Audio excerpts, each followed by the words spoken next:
آپ علیہ الصلوۃ والسلام نے بتایا جب بندہ گھر سے نکلتا ہے اور کہتا ہے بسم اللہ توکلت علی اللہ لا حول ولا قوۃ الا باللہ، یہ کہتا ہے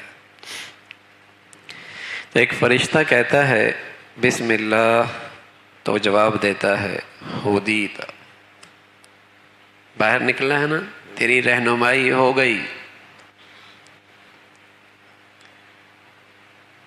پھر کہتا ہے لا توکلت علی اللہ، پھر فرشتہ کہتا ہے کفیتا، تیری ذمہ داری لے لی گئی۔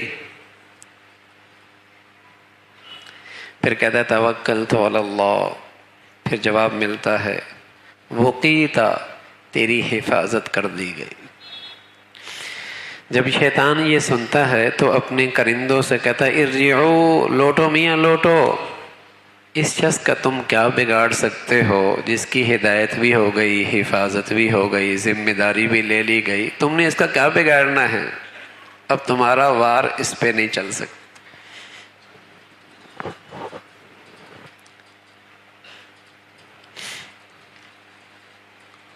سفر میں ایک صحابی تھے رضی اللہ تعالیٰ عنہ، خبر ملی آپ کے گھر میں آگ بھڑک رہی ہے، جل چکا ہے۔ اس نے کہا میرا گھر تو نہیں جل سکتا، کہ ہم آنکھوں سے دیکھ کے آئے ہیں تمہارے گھر پہ آگ بھڑک رہی ہے۔ اس نے کہا میرا گھر تو نہیں جل سکتا۔ اسے پھر بتلایا گیا، کہنے لگا میرا گھر تو نہیں جل سکتا۔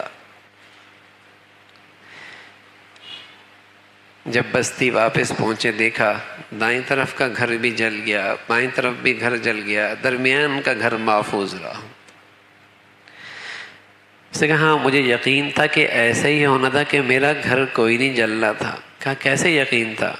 کہا مجھے اللہ کے حبیب صلی اللہ علیہ وسلم نے بتلایا ہے کہ جو شخص گھر سے نکل کر یہ دعا کرتا ہے اللہ اس کی حفاظت کی ذمہ داری لے لیتا ہے۔ مجھے یقین تھا کہ میرا گھر کوئی نہیں جلنا۔